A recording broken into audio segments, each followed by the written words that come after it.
안녕하세요. 늘 사연만 구독하다 제 이야기를 써보면 어떨까 싶어 글을 씁니다. 저는 경기도에 사는 30대 여자입니다. 저에겐 남들이 겪어보지 못한 아주 특별한 사연이 있어 이렇게 용기 내어 글을 쓰게 되었어요. 전 어려서 잘은 기억 안 나지만 부모님을 잃어버렸습니다. 제가 기억하는 것은 어느 역에서 부모님을 잃어버린 뒤 보육원에 도착했다는 것, 그리고 그곳에서 보육원 생활이 시작되었다는 것 이엔 어떻게 부모님을 잃어버렸는지조차 기억이 안 납니다. 그렇게 저의 인생이 달라지는 계기가 되었어요. 그리고 저는 아주 좋은 계기로 좋은 부모님을 만나 입양이 되었습니다.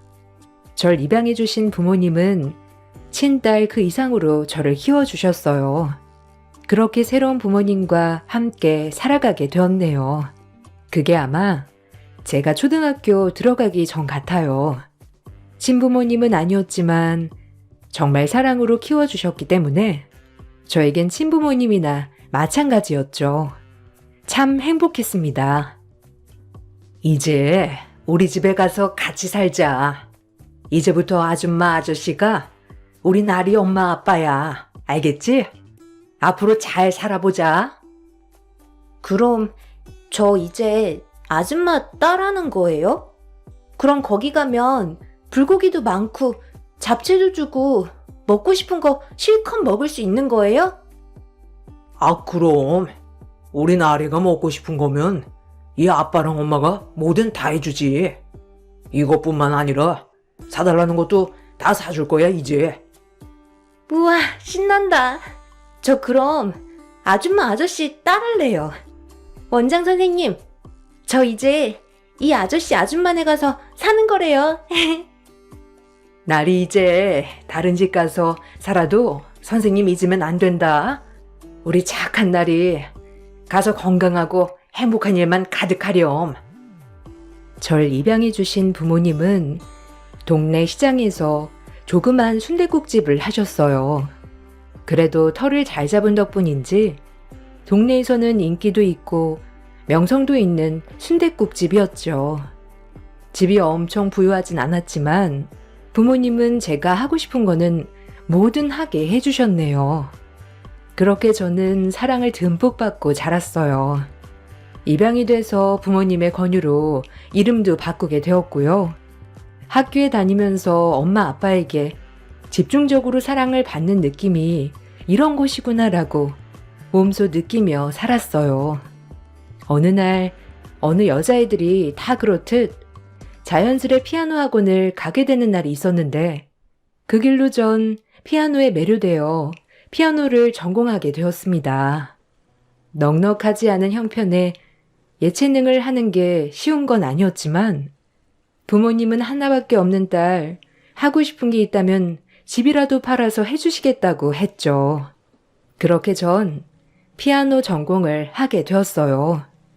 음악하는 친구들의 정석대로 집에서 멀리 떨어진 예중 예고를 지나 음대까지 진학하게 되었네요.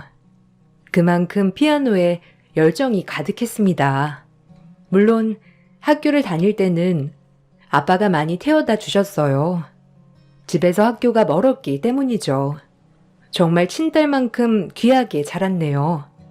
그 대학교에 들어가니 날고 긴다 하는 친구들 사이에서 경쟁하는 게 쉬운 게 아니었지만 한평생 시장에서 열심히 일하시며 저를 뒷바라지 해주신 부모님을 생각해 피나는 노력을 했습니다. 그렇게 대학교에서도 우수한 성적을 받았고 전 다음에 교환학생으로 독일로 유학을 떠났습니다. 독일에서 운명적인 사랑을 만났죠. 저와 같은 한국인이고 유학생이었어요. 외국에서 오래 유학을 한 친구여서 그런지 자유분방하고 솔직한 모습에 빠져버렸죠. 한국인을 여기서 만나니까 진짜 신기하다.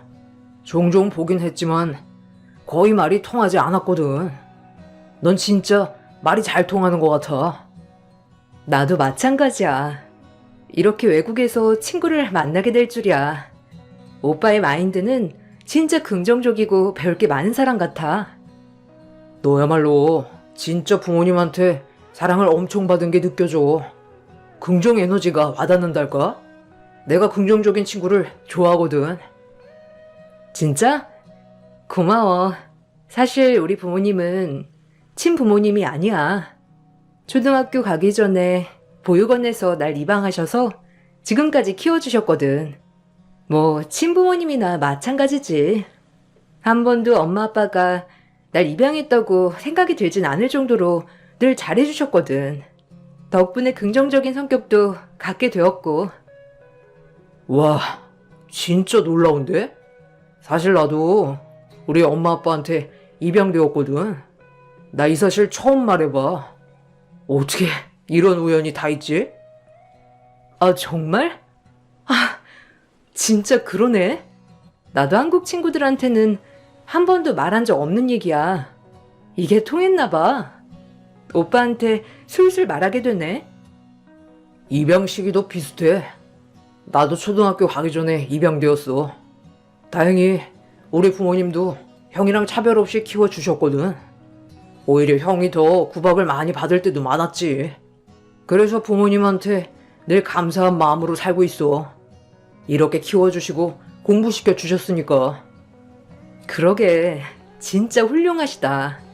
나도 우리 엄마 아빠한테 효도해야 하는데 항상 고생시켜드린 것 같아서 마음이 좀 그러네. 그래도 부모님은 너 덕분에 엄청 많이 웃으실 거야. 너 하나로 인해 집 분위기도 달라졌을걸? 그러니까 앞으로 더 잘하면 되지. 신기하게도 남자친구는 저와 같은 입양아였습니다.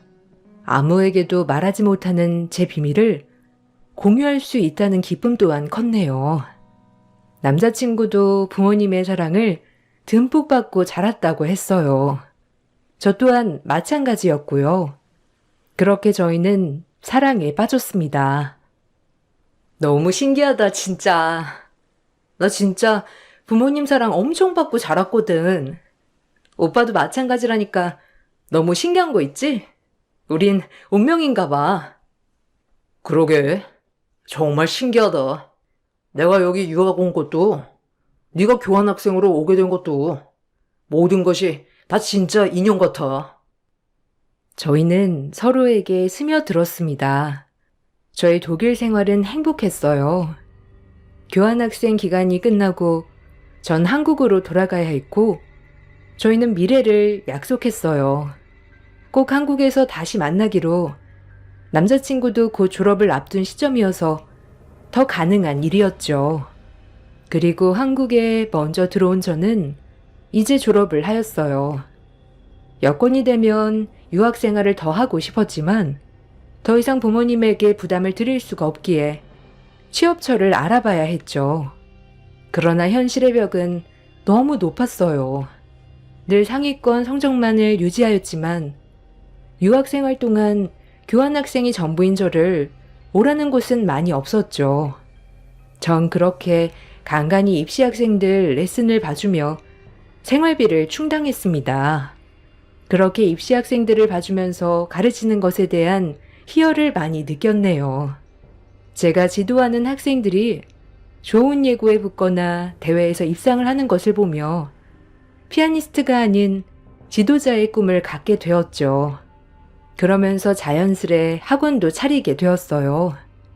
제 일을 열심히 하고 있을 때 남자친구가 졸업을 하고 귀국을 하게 되었고 자연스레 만남이 이어졌죠. 그리고 저희는 본격적으로 연애를 시작하게 되었습니다. 독일에 있을 때 남자친구도 멋있었지만 한국에서 회사원이 된 남자친구도 제 눈에 너무 멋있었네요. 저희는 서로에게 없어서 안 될 솔메이트 같은 존재였기에 바로 결혼을 약속하게 되었어요. 미룰 것도 없었죠. 독일에서도 그렇고 한국에서도 그렇고 너를 만난 건 내 인생의 최고의 선물 같아. 우리 결혼하자, 지혜야. 내가 잘해줄게. 너무 고마워. 프로포즈 해줘서. 나도 오빠한테 정말 잘할 거야. 오빠 이렇게 멋지게 키워주신 부모님께도. 그렇게 결혼을 약속하고 부모님을 만나 뵙게 되는 날이 되었습니다. 저희 부모님 먼저 뵙게 되었죠. 부모님은 예상대로 너무 좋아하셨어요. 우리 지혜가 결혼하고 싶은 사람을 데려오다니 너무 꿈만 같네. 원치라고 아주 인상도 좋고 반가워요. 임서방이라고 부르면 되나?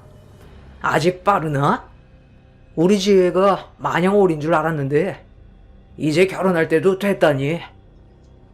예, 아버님, 어머님, 말씀 편하게 하세요. 지혜가 훌륭하게 자란 게 부모님을 뵈니 이해가 가네요. 감사합니다, 아버님, 어머님. 어머, 어쩜 말도 이렇게 예쁘게 하다니. 아무쪼록 우리 지혜한테 잘해줘요. 우리는 그거 하나밖에 바랄 게 없어요. 네, 믿고 맡겨만 주세요. 지혜 눈에 눈물 내는 일 없을 겁니다. 아마 저희 부모님도 보시면 좋아하실 거고요. 걱정 마세요. 화기애애한 부모님과의 식사가 끝나고 예상대로 부모님은 남자친구를 정말 마음에 들어 하셨죠. 일이 술술 풀리는 것 같았어요. 저희 집에 인사를 드린 후 그 다음 주는 남자친구의 집에 인사를 드리러 가게 되었어요. 남자친구의 부모님을 뵙는 일은 처음이라 너무 떨렸죠. 하지만 멋지게 자란 남자친구를 보면서 걱정은 넣어두자라고 생각했네요. 그것이 저의 방심이었지만요. 너무 떨린다. 그래도 부모님이 나 싫어하시진 않으시겠지? 혹시나 해서 걱정되네. 아무래도 입양아인 것도 걸리고. 에이, 걱정할 것도 많다. 나도 입양아인데 뭐 부모님도 나 차별 없이 키우셨고 입양에 대해 편견 있으시진 않아. 괜찮아. 그래도 혹시 모르잖아. 꼭 좋아하셨으면 좋겠는데. 혹시 어머님 뭐 특별히 좋아하시는 거 있어? 선물로 가져가면 좋을 것 같은데. 에이, 밥 한 번 먹는 건데 뭘 부담되게. 너무 긴장하지 말고 그냥 너 하던 대로 하면 아마 부모님 엄청 좋아하실 거야.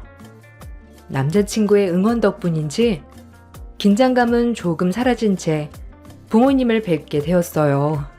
첫인상은 낯설지만 익숙한 느낌 가득이었답니다. 어머, 반가워요. 우리 채혁이한테 말 많이 들었어요. 어떤 아가씨인지 너무 궁금했는데 아니 이렇게 보게 되니 너무 좋네요. 안녕하세요. 반갑습니다. 김지혜라고 합니다. 저도 재혁 씨한테 아버님 어머님 얘기 많이 들었는데 인상이 참 좋으세요. 아이고, 그래요? 그렇게 말해주니 너무 좋네. 궁금한 게 참 많은데 우리 천천히 밥 먹으면서 얘기해요. 그렇게 예비 시부모님과 밥을 먹고 분위기는 하하호호 좋았어요. 그 얘기가 나오기 전까진 말이죠. 그 후로 살얼음판이 되었네요. 그럼 아버지 어머님은 뭐 하시나? 그래도 이렇게 훌륭하게 키워주신 거 보면 대단하신 분들 같은데 궁금하군. 시장에서 장사하세요. 어려서부터 장사하시면서 제 뒷바라지 다 해주셨거든요. 아직도 하고 계시고요. 무슨 장사요? 시장? 우리 재혁이가 이런 얘긴 도통 안 해줘서 처음 듣는 얘기네요.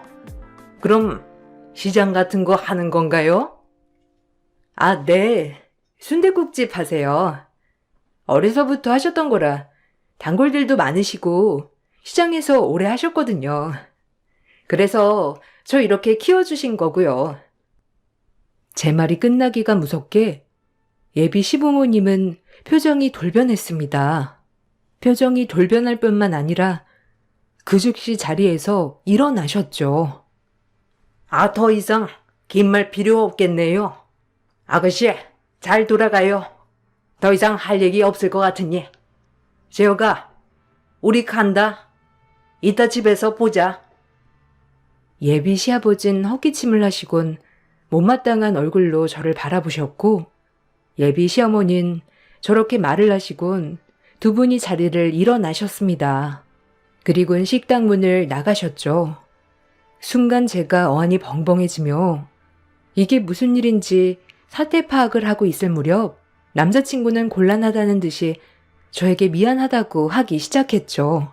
어이가 없었습니다. 순댓국 장사하는 게 크게 흠잡힐 일인가요? 정말 기가 막혔죠. 아, 지혜야. 미안해. 부모님이 그냥 괜한 편견 때문에 그러시는 걸 거야. 내가 집에 가서 잘 설명할게. 너무 놀라지 마. 무슨 설명? 아니, 이게 설명이 필요한 일이야? 우리 부모님이 누구한테 죄 지은 거 아니잖아. 이게 설명까지 필요해? 그 뜻이 아니라 우리 부모님이 생각하지도 못한 것 같아서 아마도 그냥 자그마한 회사 운영하고 계신 줄 알았나 봐. 그게 무슨 상관인데. 회사 운영하는 집딸은 되고 순댓국집 운영하는 집딸은 안 되고? 자기도 이게 말이 된다고 생각해? 미안하다. 나도 우리 부모님이 그럴 줄은 몰랐어. 정말 미안해. 내가 할 말이 없다. 일단 오늘은 집에 가고 내가 다시 연락 줄게. 아니, 연락하지 마. 난 우리 부모님 무시한 사람들이랑 상종하고 싶지 않으니까. 기가 막혀. 나 갈게. 이제 연락 안 해도 돼. 그 길로 전 식당을 빠져나와 얼마나 울었는지 모릅니다. 한평생 내 부모님께 효도는커녕 받기만 했는데 이런 식으로 상처를 줄 순 없었기 때문이죠. 운명이라고 믿었던 남자친구와 이별을 하고 보니 정말 허탈했죠. 그렇게 전 일만 하며 보냈어요. 이별의 아픔이 쉽게 잊혀지진 않았지만 그래도 최대한 생각하지 않으려고 학생들 레슨을 무리하게 잡고 일만 했네요. 부모님은 결혼 얘기가 벌써 나와도 나와야 하는데 제가 아무 말도 없자 궁금해하시는 눈치였고요. 정말 면목이 없었네요. 지혜야, 아니 결혼 준비는 잘하고 있는 거야? 너 제육군네 부모님이랑 만나서 밥도 먹는다고 했잖아. 어떻게 된 거야? 그냥 뭐 그렇지. 결혼은 한 번 더 생각해 보려고. 이게 아무래도 중요한 일이니까 심사숙고해야지. 엄마는 걱정 마. 왜? 무슨 일 있는 거야? 제육군이 너 속상하게 할 스타일은 아닌 것 같은데 혹시 거기 부모님이 좀 그래 하시니? 아니, 무슨 절대 아니지. 날 왜 마음에 안 들어 하시겠어. 엄마 아빠가 얼마나 날 곱게 키워줬는데 안 그래? 걱정 마요. 엄마 아빠에게 차마 순댓국집 딸이라서 안 된다고 했다고 말하지 못했어요. 그냥 우리 둘의 문제라고만 애둘러 말을 했죠. 하지만 눈치 빠른 엄마는 분명 그 집 부모님께 인사를 간 뒤부터 결혼이 쉽지 않다는 것을 느꼈던 것 같습니다. 너무 속상했죠. 그리고 남자친구는 끈질기게 연락이 왔죠. 제가 연락을 받지 않자 학원에 찾아오고 저에게 빌고 빌었습니다. 너무 미안해 했어요. 미안해. 내가 사과할게. 우리 부모님이 그렇게 너한테 굴었던 거 내가 할 말이 없다. 그래도 헤어지자고 하지 말아줘. 그때 내가 다 설명했잖아. 난 우리 부모님 상처 줄 수 없고 그런 집에 시집 갈 수 없어. 내가 왜 그래야 해? 내가 못난 게 뭐가 있는데. 우리 엄마 아빠가 범죄를 저지른 것도 아니고 열심히 사시고 일한 죄밖에 없는데 우리 엄마 아빠한테 미안해서라도 안 되겠어. 나도 힘들어. 찾아오지 마 그러니까. 그리고 오빠네 어머님 아버님을 원망해. 나한테 그렇게 모욕 주신 대가니까. 남자친구에게 그렇게 말을 하고 모질게 뒤돌아갔네요. 하지만 남자친구는 포기하지 않았습니다. 저 역시도 그렇게 모질게 했음에도 불구하고 계속 찾아오는 남자친구를 외면할 수 없었죠. 그렇게 저희는 결국 다시 만나게 되었어요. 대신 남자친구가 부모님을 확실히 설득하는 조건으로 말이죠. 남자친구의 부모님은 저를 완전히 받아들인 것은 아니지만 남자친구가 무슨 말을 했는지 더 이상 저에게 모욕을 주시거나 하진 않았습니다. 그렇게 저희는 차츰 다시 만나게 되었어요. 저희 부모님은 물론 좋아하셨고요. 다시 만나게 되니 더욱더 좋아졌어요. 그렇게 결혼을 준비하며 저는 남자친구의 집에 자주 가게 되는 날이 많았어요. 넌 아주 뻔질나게 이 집을 들락날락 하는구나. 재혁이 형 공무원 준비한다고 말한 것 같은데 시끄럽게 말이야. 어려서 배운 게 없어서 그런가? 아유, 마음에 안 들어 하여튼. 재혁이 아니었으면 말도 안 섞었다 아주. 격 떨어져 정말. 에휴. 아, 죄송해요. 이제 밖에서 만나든지 할게요. 공부하시는지 깜빡했어요. 재혁 씨가 잠깐 집에서 보자고 해서.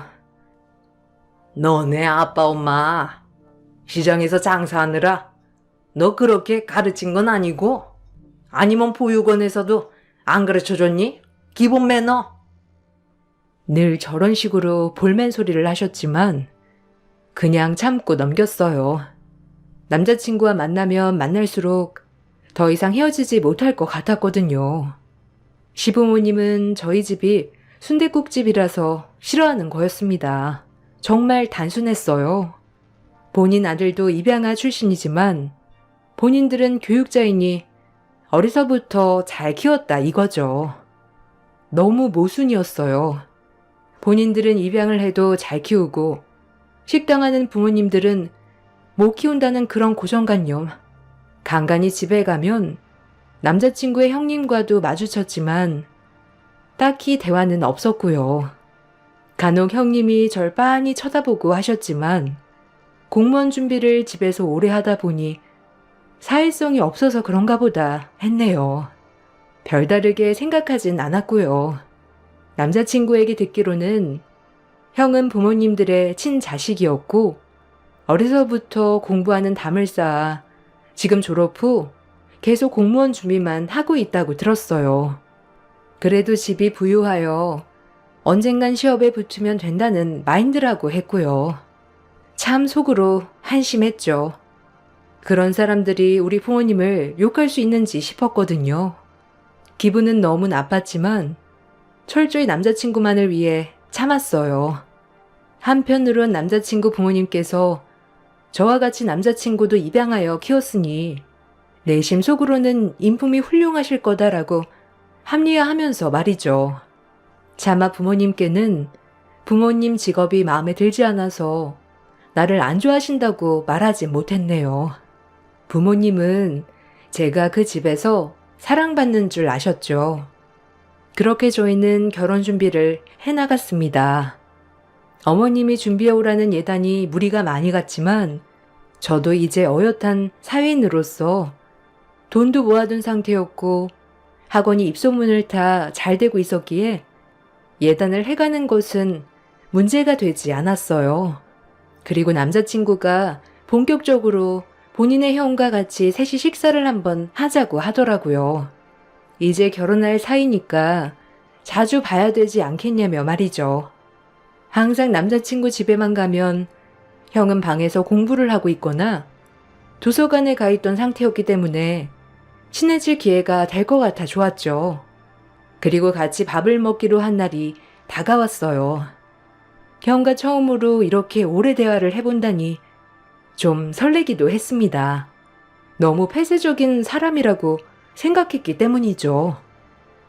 와, 이렇게 재혁 오빠가 자리 만들어주니까 이제서야 제대로 된 대화를 해보는 것 같아요. 제가 뭐라고 부르면 좋을까요? 아, 그러게요. 그냥 뭐 오빠라고 해도 좋고 아니면 그냥 재훈 씨라고 해도 좋고요. 부르고 싶은 대로 부르세요. 아, 그래. 그냥 뭐 아직 결혼한 것도 아니니까 오빠라고 해도 되겠다. 나한테도 오빠라고 하니까 어때 지혜야? 괜찮지? 괜찮지, 그럼.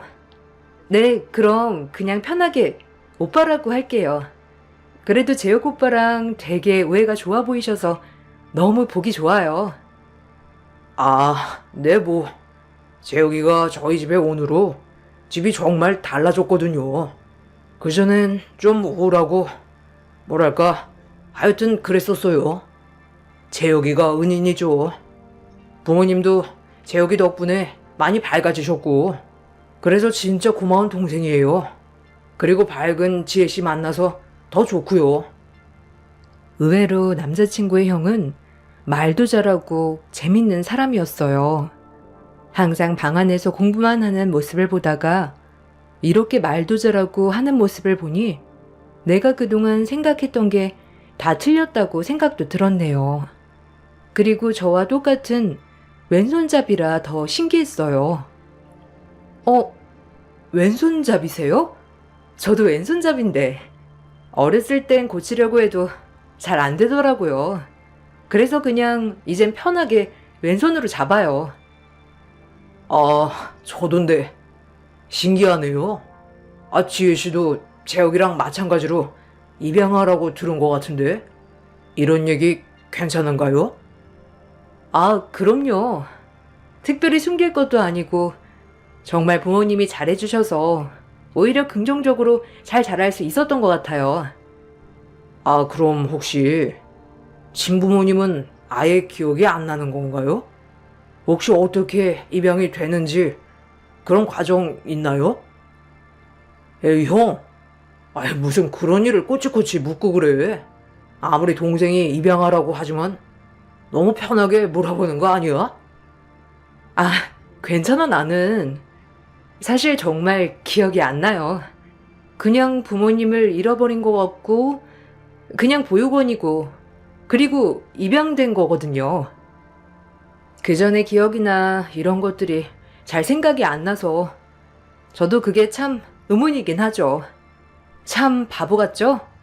중요한 얘긴데 기억이 안 나다니. 아니에요. 그럴 수도 있죠. 그냥 좀 궁금해서. 혹시 기분 나쁘셨던 건 아니죠? 별 뜻은 없으니까 오해하지 마시고요. 그렇게 남자친구의 형과 함께 밥을 먹고 자리를 마치고 나오는데 뭔가 살짝 묘한 느낌은 났지만 대수롭지 않게 여겼어요.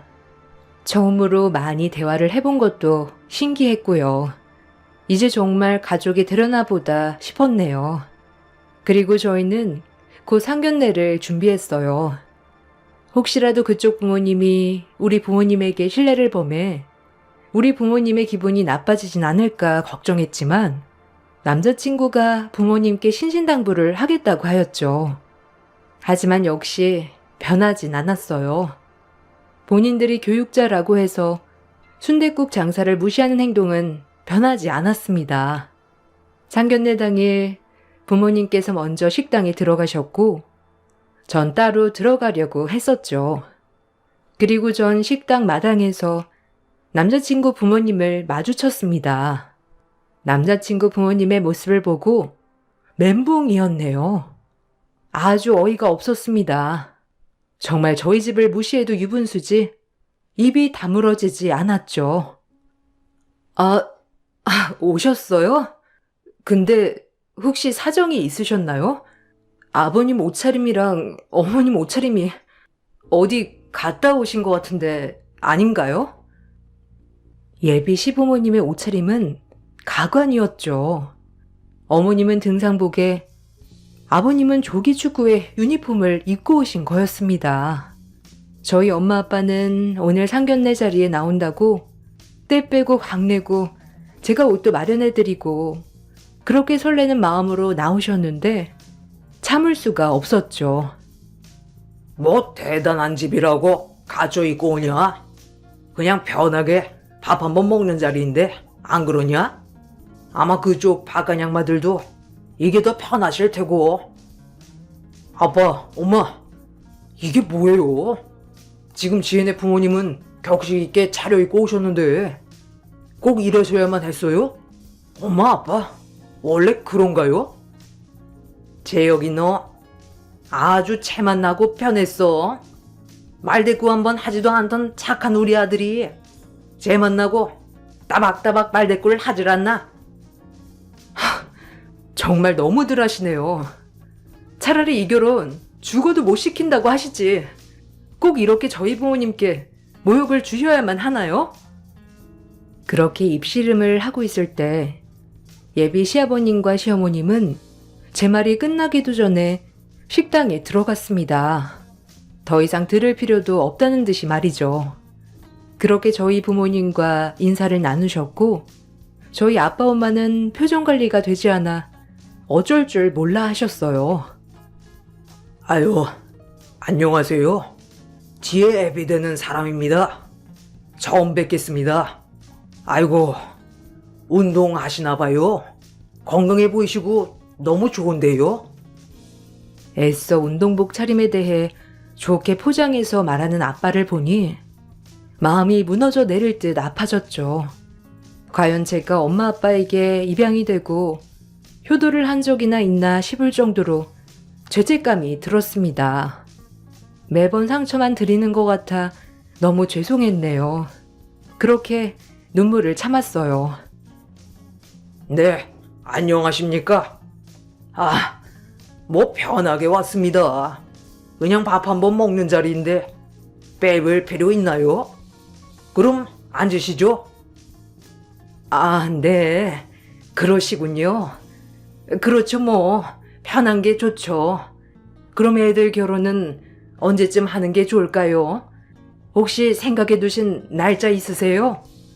저희는 애들이 원하는 날짜가 있으면 그렇게 하라고 말을 했는데 혹시 원하시는 날짜가 있는지 의견 있으시면 말씀해 주세요.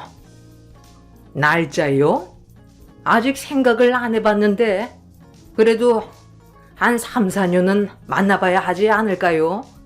우리 아들 성화에 못 이겨서 나왔는데 저희는 아직은 결혼시킬 생각은 별로 없거든요. 지혜가 영 마음에 안 드는 건 아닌데 여러모로 수준 차이가 많이 나니까. 결국 예비 시어머니는 저희 엄마에게 대못을 받고 말았죠. 그땐 정말 참을 수 없었네요. 저도 모르게 큰 소리를 내버렸어요. 정말 너무하신 거 아니에요? 도대체 뭐가 그렇게 잘나셨어요? 어머님, 아버님, 정말 뭐라도 되세요? 아니, 뭐가 돼도 그렇지. 사람 위에 사람 없고 사람 말에 사람 없는 거지. 똑같은 사람으로서 어떻게 그런 식으로 표현할 수 있으세요? 저도 안 하네요, 이 결혼. 지혜야, 진정해. 사돈어른 말씀 먼저 잘 들어보고 어디서 큰 소리를 내니? 어른들 앞에서 너 엄마가 그렇게 키웠어? 그렇게 실랑이를 하고 있을 무렵 예비 시숙이 상견례장에 늦게나마 도착을 했죠. 저희끼리 언성이 높아지고 있을 때 시숙 한마디에 모두 다 조용해지고 전 머리를 한 대 툭 맞은 것 같은 느낌이었어요. 어떻게 세상에 이런 우연이 있을지 정말 어이가 없었죠. 아빠, 엄마, 지혜, 내 동생 날이에요. 임날이. 처음 볼 때부터 익숙하다 했어요. 내가 지금 날이네 보육원 갔다 오는 길이에요. 그때 장흥역에서 온 거 맞대요. 저랑 똑같이 왼손잡이. 그리고 어려서 우리 둘이 놀 때 흉터 남은 손바닥 상처까지 날이에요, 엄마. 순간 정적이 흘렀죠. 시숙의 말을 끝으로 예비 시어머니와 시아버지는 깊은 숨을 거칠게 몰아쉬며 사실이냐고 물었어요. 그게 무슨 소리야? 그럼 형 여동생이 지혜라고? 아니, 그게 말이 돼? 아니, 그럴 리가 없잖아. 이게 무슨 운명의 장난이야? 그럴 리가 있어? 우리가 나리를 얼마나 찾으러 다녔는데 이렇게 앞에 두고도 몰랐다고? 너 정말 임나리 맞아? 아이고, 내 딸을 내가 이제야 찾는다니. 미안하다. 그동안 엄마가 너무 모질게 굴었지. 우리 딸 이렇게 예쁘게 키워주신 분들한테 우리가 무슨 죄를 저지른 거냐 도대체. 미안해, 나리야. 엄마 아빠를 용서해 주겠니? 아니, 용서해 주렴, 제발. 나리는 입양되기 전 제 이름이에요. 성은 기억 안 나고요. 엄마 아빠한테 입양되면서 이름은 개명했어요. 근데 이게 다 무슨 소리예요? 그리고 엄마 아빠라뇨? 저희 부모님은 여기 있는 두 분이세요. 함부로 말씀하시지 마세요. 제 생각은 변함없습니다. 아이고, 나리야. 우리 나리, 내 딸, 내가 이제서야 자는구나. 여한이 없어. 아유, 심장이. 예비 시아버지는 그 말만을 남기고 쓰러지셨고, 놀란 시어머니 또한 시아버지를 부축하다 같이 쓰러지고 말았어요. 그리고 병원에 바로 실려갔지만 두 분은 어이없게도 돌아가셨습니다. 갑작스런 심장마비였죠. 전부터 미주신경성 실신이라는 병을 앓고 계신 남친 부모님은 큰 충격을 받아 심장혈관이 확장되어 뇌까지 가는 혈류량이 감소하다가 막혔다고 했습니다. 정말 할 말을 잃었죠. 쉽게 돌아가시는 병은 아니지만 두 분 다 심근경색이 있으셨기 때문에 합병증으로 돌아가신 거라고 하더라고요. 허망했죠. 그렇게 찾고 찾은 딸, 눈앞에서 알아보지도 못하고 대못을 박았다니. 너무 놀랬지만 저희 부모님이 먼저였기에 부모님을 먼저 챙겼습니다. 시숙에게 듣기론 예비 시어머니와 시아버지는 저의 친아빠, 친엄마가 맞더군요. 시숙과 유전자 검사를 했을 때 99% 일치했고요. 정말 기가 막힐 노릇이었습니다. 친딸을 눈앞에 두고도 못 알아보며 인신공격을 한 사람들이 나의 친부모라니 믿고 싶지도 않았어요. 저희 부모님 또한 충격을 세게 받으셨고요. 시숙은 저에게 아빠, 엄마가 저를 엄청 찾으시고 저를 잃어버린 뒤 집안은 웃음이 끊겼다고 하더군요. 엄마의 우울증이 날로 극심해져 제가 어디 가서라도 잘 살았으면 좋겠는 마음에 친아들같이 키울 재혁 씨를 입양해 저를 키우듯이 키웠다고 하더라고요. 제가 어딜 가서도 예쁨 받길 바라는 마음으로요. 눈앞에 일어난 사실임에도 믿고 싶지 않았습니다. 재혁 씨와는 고민 끝에 헤어지기로 했습니다. 그리고 전 저희 친부모님으로 인해서 혹시나마 저희 양부모님이 상처를 입으셨을까 또 한 번 부모님께 죄스러웠네요. 그리고 전 친부모님의 장례에 가진 않았고요. 솔직히 눈물도 안 나왔어요. 저희 친부모님이라고 하지만 너무 얼떨떨하고 전까지 저에게 그렇게 모질게 굴던 분들이라 애초에 마음이 가지 않더군요. 그리고 절 왜 잃어버리셨을까 하는 원망도 들었고요. 전의 일은 세세하게 기억하지 못하지만 저에게 상처 주신 마음 그대로 제가 되갚음했다고 생각했네요. 지금은 마음 정리를 많이 했고 그나마 이 글을 쓸 수 있을 정도까지 되었습니다. 전 언제까지나 저희 부모님께 정말 잘하는 딸이 되고 싶고 그때 파혼한 것도 후회하지 않아요. 물론 시숙과도 만나지 않고 있고요. 세월이 지나 친오빠는 한번 만나볼 수 있지 않을까 하는 생각도 들긴 하지만 아직은 쉽지 않네요. 무슨 운명에 이끌리든 만난 남자의 양부모님이 저의 친부모님이었다니.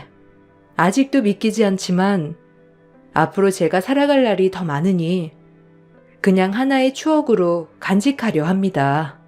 문득 가슴에 사무쳐 눈물이 터져 나올 때도 있지만 내심 집안 형편으로 저울질하는 분들이 나의 친부모님이었다고 생각하면 못 견딜 정도로 화도 나네요. 이렇게 인품 훌륭하신 양부모님 밑에서 자란 것이 축복인 것 같기도 하고요. 언제쯤 저희 부모님께 모든 걸 다 갚으며 살 날이 올까요? 그날까지 전 열심히 살 거고 저희 엄마 아빠에게 좋은 딸이 되도록 노력할 겁니다. 긴 글 읽어주셔서 감사합니다. 새천년 행복한 일 가득하세요. 안녕하세요. 저는 태안에 살고 있는 30대 중반 여자입니다. 남편과 결혼을 하고 꿈만 같은 결혼 생활들이 펼쳐질 거라 생각했었는데 여러 가지 어려운 상황들이 저를 너무 힘들게 만들었어요. 많은 걸 바란 것도 아니고 소소한 행복들에 감사할 뿐이었는데 전혀 예상하지 못한 일을 겪게 돼서 지금 현재 너무 놀란 상태입니다. 현재 결혼 5년 차에 2살 된 아들 하나를 키우고 있는데요. 지금으로부터 한 5개월 전쯤에 시모가 저희 집에 방문을 하셨어요. 그때 당시 엄마도 함께 있었는데 시댁과 저희 집은 걸어서 10분 정도로 상당히 가까운 거리라 시모가 항상 예고 없이 찾아오실 때가 많았었죠. 그날 역시도 시모는 저에게 전화 한 통 하지 않고 현관문 비밀번호를 누른 뒤 집에 들어오셨어요. 예전에 이런 문제 때문에 현관 비밀번호를 한번 바꿔 썼다가 집안이 난리가 난 적이 있었거든요. 그래서 다시 원래대로 되돌려 놓게 되었었죠. 시모의 성격은 여성스럽기보단 남성적인 부면이 많다고 해야 할까요? 상당히 거치시고 말을 하실 때도 상대방의 기분이 어떨지는 전혀 생각하지 않습니다. 그래서 최대한 마찰을 줄이기 위해 묵묵히 들어드리는 편이고 시모의 심기를 건들게 하지 않으려고 최대한 눈치껏 행동을 하게 되었어요. 그런데 시모가 연락도 없이 저희 집에 들어오셨을 때 저는 엄마와 함께 밥을 먹고 있었어요. 아이가 겨우 잠이 들어서 잠시 숨을 돌릴 수 있는 아주 소중한 시간이었습니다. 최대한 휴식을 취해야 하는 그 시간에 시모의 현관 비밀번호를 누르는 소리에 잠기가 밝았던 아이는 자다가 놀랐는지 잠에서 깨어나게 되었고 엄마가 방 안으로 들어가 울고 있는 아이를 진정시켜주고 계셨죠. 애를 네가 봐야지. 왜 사돈이 방 안으로 들어가시는 거야? 너는 지금 이 와중에 밥이 목구멍으로 넘어가니? 어머님, 그게 아니라요. 저희 엄마가 먼저 식사를 끝내셔서 저도 최대한 빨리 먹고 돌봐주려고 한 거예요. 사돈이 계속 이런 식으로 도와주시니까 얘가 당연하게 생각하는 거라고요. 요즘 들어 너무 자주 찾아오시는 것 같네요. 엄마가 딸 얼굴 좀 보고 싶어서 오는 것뿐인데 뭐가 잘못됐나요?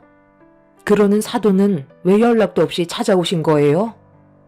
저야 당연히 집이 바로 앞이니까 왔다 갔다 하는 거지만 사돈은 며느리 집에서 버스 타고 2시간은 와야 하는 거리잖아요? 그러니 당연히 비교할 수가 없죠. 예, 일단 상을 차렸으니 나도 좀 먹게 밥 좀 퍼와라. 그나저나 사돈께서는 언제까지 며느리 집에 있을 생각이세요? 웬만하면 해 떨어지기 전에 댁에 들어가셔야 하지 않겠어요? 며느리와 단둘이 할 얘기가 있거든요.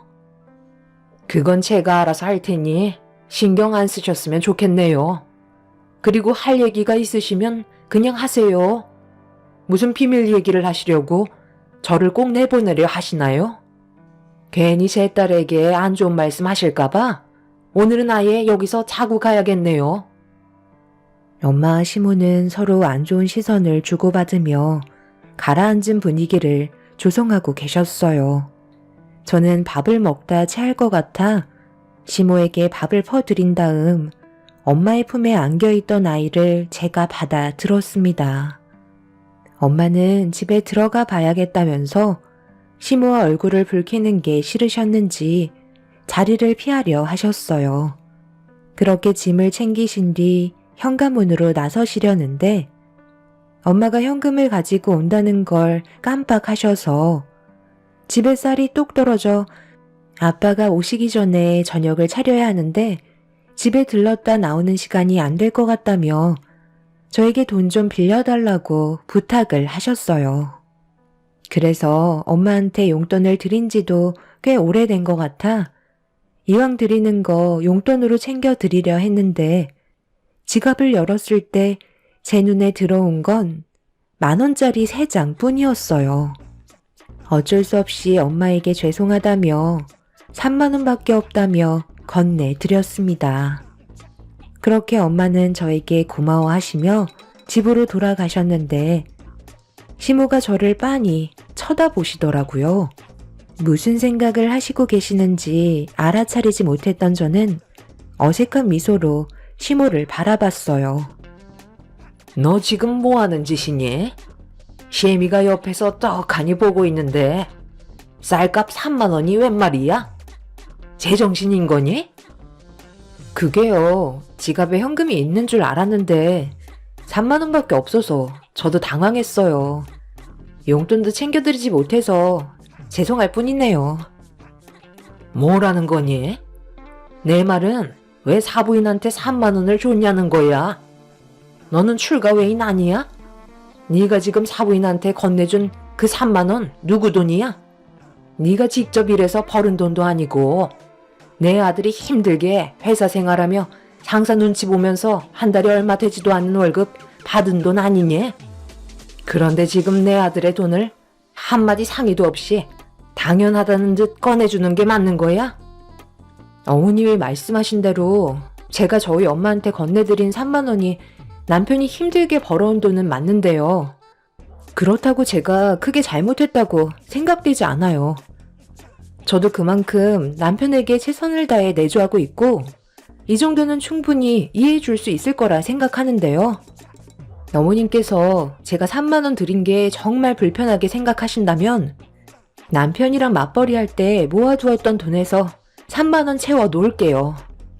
그런데 저도 남편이 잠깐 일을 쉴 수밖에 없는 상황이 있었을 때 제가 벌어오는 돈으로 생활했었고 그 돈으로 어머님, 아버님 용돈까지 전부 다 챙겨드렸었어요. 그래서 저도 이 정도의 금액은 당연히 저희 엄마한테 드려도 괜찮다고 생각했는데요.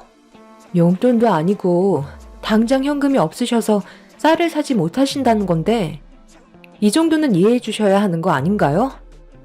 저희 엄마한테 용돈을 챙겨드린 돈보다 제가 일했을 때 어머님께 챙겨드린 제 월급의 일부분이 훨씬 더 많았어요. 어머님께서 이런 사소한 일로 저에게 스트레스를 계속 주시면 앞으로 살아가는데 너무 힘들 것 같아요. 저희 엄마한테 쌀값으로 3만 원을 내어드렸다는 이유 하나만으로 시모가 화를 내는 거에 이해를 하지 못했던 저는 너무 서러운 마음에 시모에게 불만을 털어놓고 말았어요. 시모는 제가 반박을 하자 기분이 상하셨는지 얼굴이 붉어지셨습니다. 갑자기 말수가 적어지신 시모의 눈치를 조심스럽게 살피고 있는데 시모가 저에게 가까이 오라는 손짓을 하시더라고요. 그래서 안고 있던 아이를 방에 눕힌 뒤 시모에게 다가간 순간 전혀 예상하지 못한 일이 발생되고 말았습니다. 시모가 드시고 계셨던 우럭젓국이 너무 짜서 맛이 없다며 이런 것도 음식이라고 내어준 거냐면서 국그릇을 드시더니 제 몸쪽으로 젓국을 부어 버리셨어요. 너무 황당하고 어이가 없어서 뭐 하시는 거냐고 저도 모르게 소리를 지르고 말았습니다. 어머님, 지금 제정신이세요? 입맛에 안 맞으시면 그냥 안 드시면 되는 거잖아요. 그렇다고 저한테 국을 부어버리면 어떡해요? 너 지금 내 아들이랑 결혼한 지 얼마나 됐니? 5년 차 아니야? 그런데 아직까지 음식을 이런 식으로밖에 못 만들어? 저는 마음만 좋던데요. 그리고 어머님이 방금 저한테 부어버린 젓국은 저희 엄마가 만들어주신 거라고요. 어머님은 그동안 저희 집에 오셔서 한 번이라도 음식을 만들어주신 적이 있으세요? 시도 때도 없이 오셔서는 맨날 지적만 하시고 좋은 말은 단 한 번도 해준 적이 없으셨잖아요. 이렇게 사는 건 정말 아닌 것 같아요. 저번에는 어머님이 하도 난리를 치셔서 어쩔 수 없이 현관문 비밀번호 다시 제자리로 돌려놓았지만 이번에는 바뀐 비밀번호 절대 알려드리지 않을 거예요. 그리고 지금 당장 저희 집에서 나가주세요. 도대체 무슨 할 말이 하고 싶으셔서 오신 거예요? 딱히 하고 싶은 말도 없으셨죠? 그냥 트집 잡으시려고 들어오신 거 아닌가요? 당분간 어머님한테 연락드리지 않을 테니 어머님도 오지 마세요. 시모는 제가 얼굴을 붉히면서 화를 내기 시작하자 어이가 없다는 듯 쳐다보고 계셨습니다. 남편과 결혼을 한 뒤로 시모는 하나부터 열까지 전부 트집만 잡으셨어요. 그렇다고 좋은 말을 해주신 적도 단 한 번도 없었어요. 그런 사소한 것들이 계속해서 쌓이다가 엄마가 힘들게 만들어주신 우럭젓국을 입에 맞지 않는다는 이유 하나만으로 그 자리에서 저한테 부어버리셨다는 건 너무 큰 충격과 실망으로 다가오게 되었죠. 그렇게 시모와 저는 서로 얼굴을 붉힌 채 노려보고 있었는데 아이의 울음소리로 상황은 마무리가 되었고 시모는 더 이상 아무 말 없이 집 밖으로 나가셨어요. 도대체 저희 집에 왜 오신 건지 이유도 알지 못한 채 엄마와 저는 상처만 받게 되었네요. 그날 퇴근한 남편에게 좀 전에 있었던 일들에 대해 불만을 털어놓으면서 속에 있던 말들을 꺼내놓았고 남편도 제 말을 듣곤 많이 당황했는지 굳어진 얼굴을 하며 심각하게 받아들이고 있었어요. 그런데 문제는 여기서 끝난 게 아니었죠. 이런 안 좋은 일이 있게 되면 보통 서로 조심을 해야 되잖아요. 하지만 시모는 전혀 예상 밖의 행동을 보이셨어요. 시모가 저희 부부를 시댁으로 불렀는데 저는 가고 싶지 않아 한참을 고민하다가 그래도 가족이라는 게 서로 안 좋을 때도 있으면 분명 좋은 날도 찾아올 거라 믿고 어쩔 수 없이 시댁으로 향하게 되었습니다. 남편도 또다시 문제가 되는 일들이 발생이 됐을 땐 그냥 넘어가지 않겠다며 제가 느끼는 부담감을 조금은 덜어주고 있었어요. 그렇게 시모와 또다시 얼굴을 마주하게 되었지만 예전보다 더 안 좋은 상황인지라 어색한 분위기는 좀처럼 풀리지 않고 있었죠. 시부모님께서 저희 부부를 부르신 이유는 남편과 제가 다름 아닌 뱃일을 잠시 도와주길 원하고 계셨어요. 며칠만 일손 좀 거들어주면 된다는 말에 좀 당황스러웠었죠. 시모는 부탁이 아닌 명령을 하셨습니다. 가족 일이면 당연히 도와야 하는 거니 너무 심각하게 생각하지 말고 받아들여라. 아들, 너는 회사에 다니기 전부터 너희 아빠 옆에서 줄곧 해왔던 일이라 그게 어려운 건 없지? 이번에 우리 배에서 일하는 외국인 근로자 형제 3명이 있잖아. 걔들이 글쎄 부모가 세상을 떠났나 보더라고. 그래서 어쩔 수 없이 장례식을 다녀와야 하니 빈자리를 메꿔야 하는데 며칠간 일당직을 구할 수도 없는 게 초보가 할 수 있는 일은 아니잖아. 그래서 너희들한테 부탁을 하는 거니 토달지 말고 그냥 받아들이고 내일 모레부터 일을 시작해야 하니까 전날 저녁에 준비하고 오도록 해라. 애는 내가 봐줄 테니까 걱정하지 말고. 왜 애를 엄마가 봐줘요? 이 사람은 배에 올라타 본 적도 없다고요. 쉬운 일도 아니고 위험한 일인데 자칫하다가 사고라도 나면 어쩌려고요. 그렇게는 절대 안 돼요. 애는 이 사람이 보고 엄마랑 제가 뱃일을 하는 게 맞는 거라고요. 내가 지금 이 나이에 뱃일을 해야 되겠니? 그래도 어느 정도 힘이 좋은 며느리가 하는 게 좋지. 힘든 일은 하지 말고 며느리가 할 수 있는 일거리를 시키면 되는 거잖아. 너는 엄마를 그렇게까지 일을 시키고 싶은 거야? 예전에는 아주 엄마 껌딱지처럼 쫓아다니더니만 둘이 결혼했다고 이제 엄마는 안중에도 없는 거지? 며느리 너는 어떻게 생각하니? 애를 네가 봤으면 좋겠니? 일손이 하나라도 부족하니까 차라리 사부인께 도와달라고 얘기를 좀 하던가. 내 생각은 그게 좋을 것 같은데. 뭐 좋은 일이라고 이런 일을 사돈댁에 알려? 며칠간 뱃일 하러 떠난다고 하면 사돈이 좋다고 보내줄 것 같아? 눈이 뒤집혀서는 절대 안 된다고 난리를 칠 게 뻔하다고. 예, 시애미가 요즘 몸이 많이 힘드니까 네가 내 아들 따라가서 뱃일 좀 하거라. 너도 우리 집안 식구면 이런 것도 배워야 하지 않겠어? 앞으로 이런 일이 한두 번 생기는 것도 아닐 텐데 미리 배워둔다 생각하면 좋잖니. 혹시 알아? 뱃일이 체질에 맞아서 뱃사람이 될 수도 있는 거라고. 손자는 내가 알아서 볼 테니 이번에 좋은 경험한다 생각하고 며칠간만 고생 좀 하고 오도록 해라. 아들, 너도 회사의 사정을 얘기하고 미리 계획해서 준비하고. 시모의 강압으로 저희는 어쩔 수 없이 시부의 뱃일을 도와드려야만 했어요.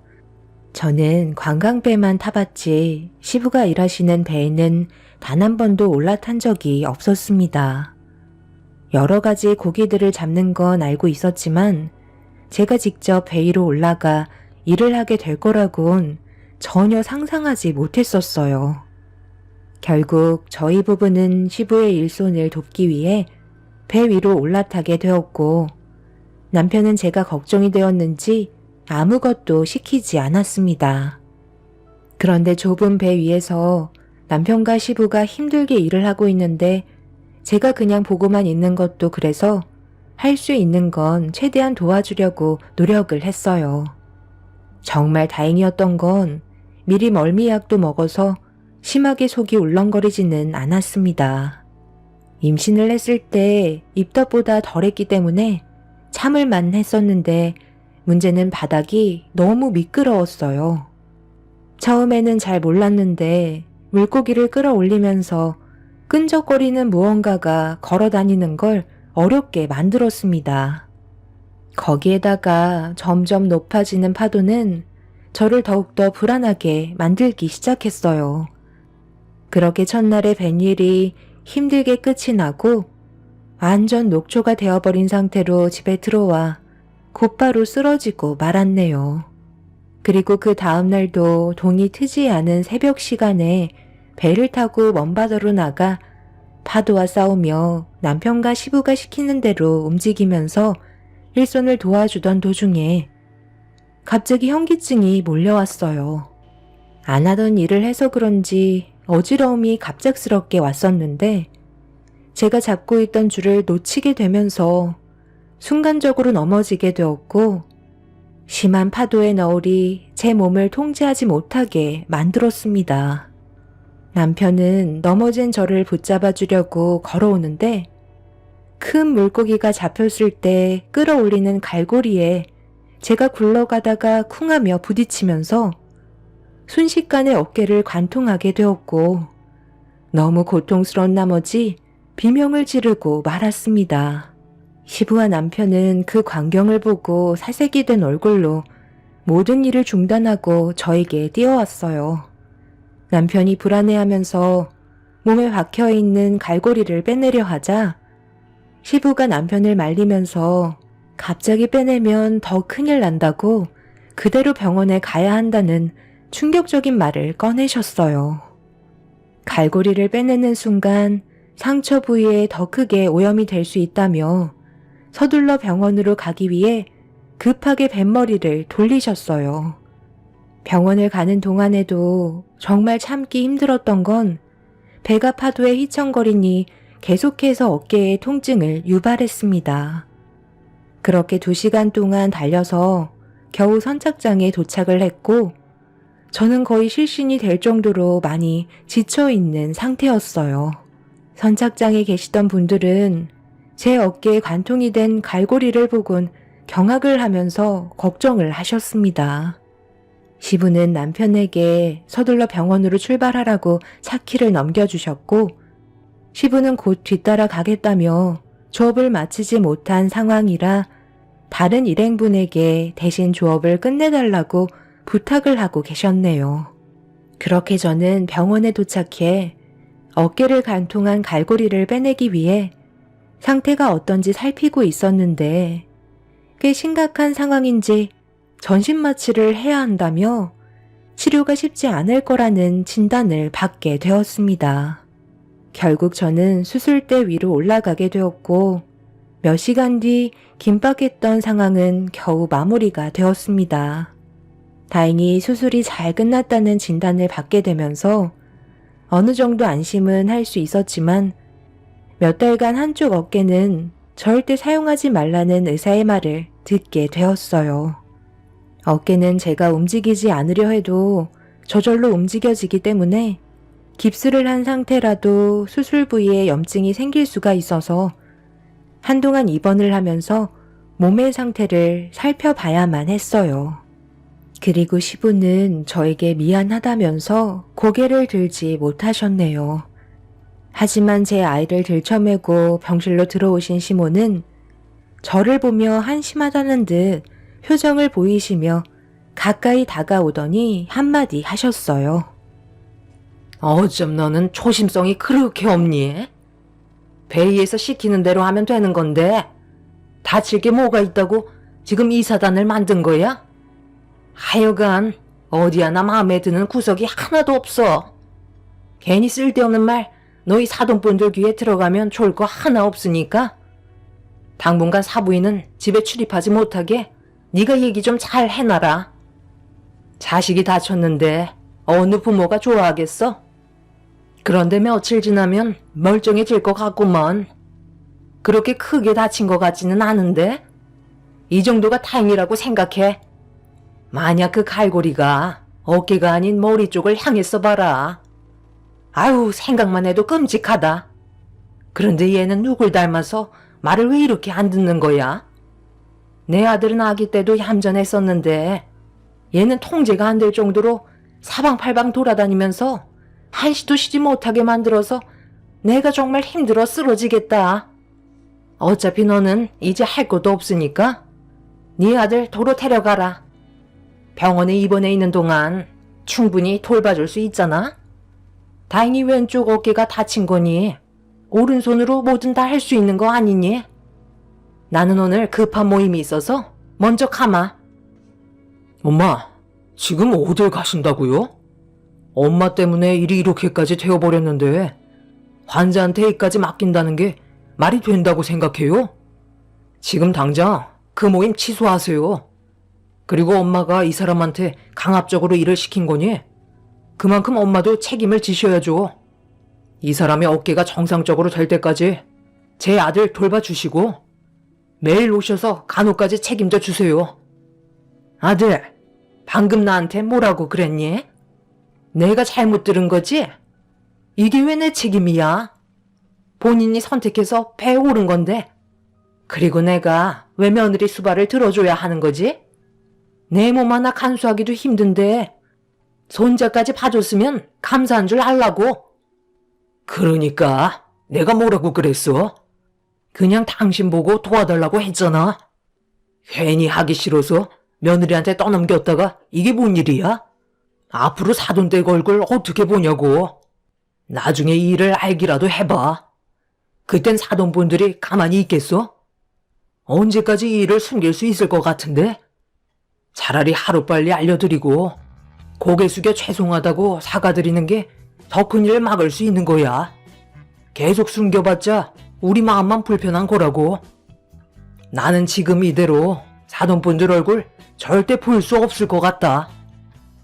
그럼 이참에 잘 됐네.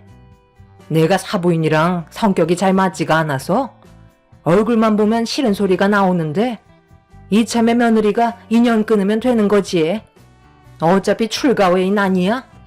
너는 이제 우리 집안 식구잖아. 그리고 얘도 생각이 있으면 사돈분들께 이 사실을 말하지 않겠지. 그럼 집안 싸움밖에 더 나겠어? 일단 오늘은 내가 중요한 볼 일이 있어서 그러니 아들 네가 애를 좀 봐야겠다. 하여간 우리 집안에 시집 온 순간부터 조용할 날이 없다니까. 나는 먼저 일어나 보도록 하마. 시모는 조금도 저에게 미안한 마음을 가지지 않았어요. 오히려 더 큰 목소리로 저를 다그치셨죠. 다친 것도 서러운데 시모에게 상처되는 말을 듣게 되니 저도 모르게 서러워서 눈물이 쏟아지고 말았습니다. 시부와 남편은 시모의 행동에 많이 당황한 듯 뒤따라가더니 더욱더 심각한 대화를 주고받고 있었어요. 그날 남편과 결혼 이후 시모에게 제일 큰 실망을 하게 된 저는 병원에서 퇴원을 하게 되면 시모와 완전히 인연을 끊어낼 생각을 가지게 되었고, 그렇게 남편과 시부의 도움으로 저는 지속적으로 치료를 받을 수 있었네요. 시모는 온갖 불만을 털어놓으면서 제 아들을 돌봐주는 거에 대해 상당히 짐스럽게 생각하고 계셨어요. 아들 손자까지 낳아줬는데 이런 수모를 겪는 건 너무 불쾌했고, 태어날 때까지만 꾹 참으며 때를 기다렸습니다. 그렇게 온갖 서러움 다 품은 채로 치료가 끝난 뒤 집으로 돌아갈 수 있었지만, 어깨 통증은 지속적으로 저에게 고통을 주고 있었죠. 남편의 도움을 받아 통원 치료하면서 최대한 어깨를 안 쓰려 했었지만, 육아를 하는 저로서는 그게 잘 되지 않더라고요. 그리고 제가 퇴원을 하고 난 이후부터 시모는 저에게 조금도 도움을 주려 하지도 않았고, 전화조차 한 통 한 적이 없었어요. 최대한 조심스럽게 움직이려 했지만 날이 가면 갈수록 어깨에 무리가 오게 되면서 한계에 달해 결국 저희 엄마에게 도움을 요청하고 말았습니다. 최대한 걱정 끼쳐드리고 싶지 않아 어깨를 다쳤다는 사실을 숨긴 채 엄마의 도움을 받고 있었는데, 이제 막 빨빨거리며 집안을 돌아다니기 시작한 아이가 한시도 가만히 있지 않아 매번 불안했었는데, 하필 엄마가 오셨을 때 아들이 식탁 위로 기어 올라갔고, 잠깐 화장실에 다녀온 사이 그 모습을 본 저는 경악을 하며 떨어지려는 아이한테 달려가 끌어안으면서 넘어진 순간 완벽하게 낫지 않았던 왼쪽 어깨가 바닥으로 부딪히게 되면서 저는 결국 고통을 참지 못한 채 비명을 지르고 말았네요. 엄마는 제가 어깨를 부여잡고 눈물을 흘리는 모습을 보시더니 급하게 달려오셔서 어깨를 살피셨고, 결국 수술 자국이 드러난 순간 엄마의 얼굴은 사색이 되고 말았습니다. 떨리는 목소리로 저에게 어떻게 된 거냐며 호흡을 가다듬지 못하시면서 물어보시는데 차마 입을 열지 못한 채 고개를 떨구고 있었어요. 그런데 하필 그날 시부가 초인종을 누르면서 먹을 것 좀 사왔다고 밝은 얼굴을 하시며 인터폰을 바라보고 계셨네요. 엄마가 눈물을 훔치시면서 현관문을 열어주는 순간 시부는 엄마의 얼굴을 보자마자 들고 계신 봉투를 바닥에 떨어뜨리셨고, 시부는 엄마의 얼굴에 흐르는 눈물을 보시고 눈치를 채셨는지 1초도 고민하지 않으시고 그 자리에서 무릎을 꿇으셨네요. 그리고 모든 상황을 설명하셨습니다. 엄마는 결국 오열을 하며 시부뺨을 내려치셨고, 당장 모두를 집안으로 불러들이라면서 화를 가라앉히지 못하셨네요. 시부는 몇 번이나 엄마에게 죄송하다는 말을 반복하시면서 시모와 남편을 서둘러 저희 집으로 부르셨습니다. 그렇게 모두가 한자리에 모이게 되었고, 엄마는 제 몸에 난 상처를 보시며 괴로움의 하소연을 시작하셨어요. 이렇게 될 거라는 거 예상 못한 거 아니잖아요. 이제 어쩔 거예요. 제 딸의 어깨에 평생 후유증으로 남게 될지도 모르는 상처를 남기셨는데 이거 어쩔 거냐고요. 육아를 하는데 어깨가 얼마나 중요한 역할을 하는지 다들 모르시는 것도 아니잖아요. 그런데 이건 저희 잘못이 아니죠. 도와달라고 한 건 맞는데 다친 건 개인 부주의 아닌가요? 우리가 뭘 어떻게 해줄 수 있겠어요? 그럼 저희 딸이 지금 몸이 온전치 않고 사돈께서 조금이라도 미안한 마음을 가지고 계셨다면 몸이 완전히 회복이 될 때까지는 옆에서 손자를 돌봐줘야 하는 게 당연한 거 아닌가요? 언제는 가족 운운하시더니 정작 정말 도움이 필요할 때는 왜 모른 척 하시는 거죠? 한 번도 해본 적 없는 팬일을 시켰을 때 가족 얘기 꺼내지 않으셨나요? 그럼 제 딸이 다친 것도 가족들의 책임인데 사돈은 조금도 짐을 지지 않으시겠다는 거네요. 신서방, 앞으로 어떻게 할 거야? 내 딸이랑 계속 살 거야? 아니면 이혼할 거야?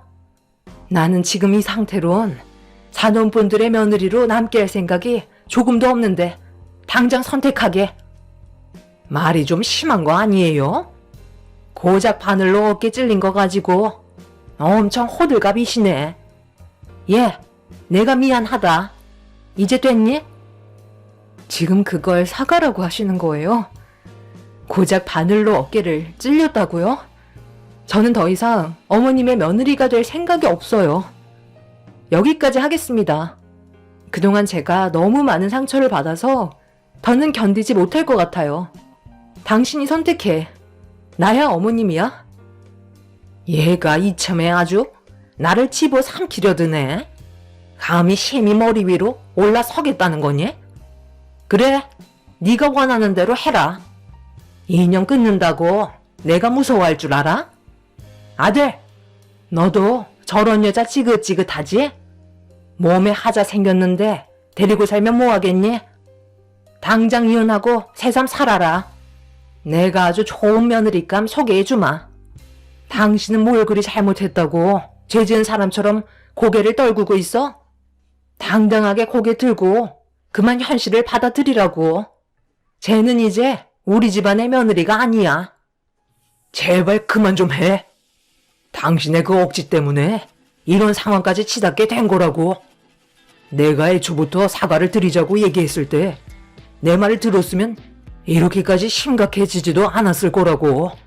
나는 이제 더 이상은 못하겠어. 내가 원하는 건 이런 삶이 아니었다고. 당신 때문에 내 아들의 인생까지 망치는 꼴은 더 이상 못 보겠어. 당신이 좀 책임을 못 지겠다면 우리 여기까지 하자고. 아들, 너도 잘 생각해서 판단해라.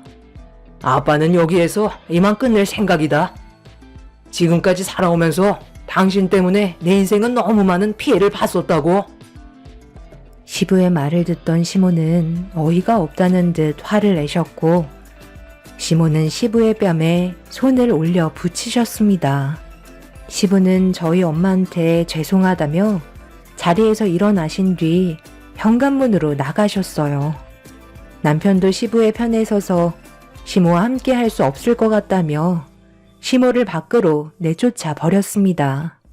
한참 동안 현관문을 두드리면서 남편에게 난리를 치시던 시모는 끝까지 자기 잘못에 대해 인정을 하지 않으셨어요.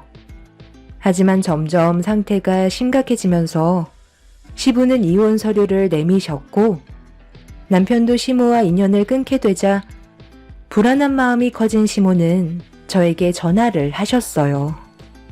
그리고 용서를 구하셨는데 시모의 말투에서 느껴지는 건 진심이 아닌 지금의 상황만 모면하자는 걸 알 수 있었습니다. 저희 엄마와 제가 받았던 상처는 너무나도 컸기 때문에 마음이 쉽게 열리지 않는 상태예요. 결국 시모와 시부는 별거를 하게 되면서 이혼 소송 중인 상태이십니다. 사태가 심각해지자 시모는 저에게 진심으로 용서를 구하고 계세요. 하지만 그 속을 알 수 없기에 많이 혼란스러운 상황이네요. 시모가 없는 게 양가 집안의 평화가 찾아올 것 같아요. 제 선택이 옳았으면 좋겠어요. 현재 시모를 아무도 만나주려 하지 않자 극단적인 선택까지 하겠다며 쇼를 하고 있다는 게 참 안타까울 뿐입니다. 제 사연을 들어주신 분들, 오늘 하루도 조심하시고 가족분들과 행복한 시간을 가지시길 바랍니다. 감사합니다. 안녕하세요. 저는 올해 40살 된 여자입니다. 8살 된 아들 하나 있어요. 올 한 해도 별일 없이 무사히 지나갔으면 하는 바람이네요. 여러분들께선 이런 생각 한 번쯤 해보셨나요? 한 번쯤은 시간을 되돌리고 싶고 다시 그때로 돌아간다면 정말 뭐든 잘할 수 있을 텐데 현실은 그렇게 하지 못하니 정말 마음이 찢어집니다. 인생을 살다 보면 언젠가 한 번쯤 위기가 찾아온다잖아요. 저 또한 위기가 찾아왔고 그 위기를 제대로 대처하지 못했습니다. 지금도 그때만 생각하면 땅을 치고 후회하고 있어요. 11년이 지났는데도 아직까지 기억이 생생할 정도로 아빠와의 마지막 순간은 잊지 못합니다. 결혼하고 양가 집안의 축복을 받으며 행복한 날들을 보내고 있었어요. 부모님이 운영하시는 식당 일을 하셨고 저도 함께 일손을 도왔었지만 신랑이 사업을 하고 있어서 지방에 있는 사업장으로 내려와 살기 시작했죠. 부모님 식당과는 상당한 거리가 있었어요. 그러다 보니 자주 찾아뵐 수는 없었지만 가끔이라도 쉬는 날이면 신랑이 친정집에 자주 데려다 주었습니다. 사소한 거 하나라도 챙겨주려는 모습이 너무 고마웠어요. 받는 만큼 주는 거라고 저도 시댁에 많은 신경을 썼습니다. 최선을 다해 노력하려고 했어요. 하지만 저희 집안과 다르게 시부모님은 가끔 쉬는 날 친정부터 간다고 불만이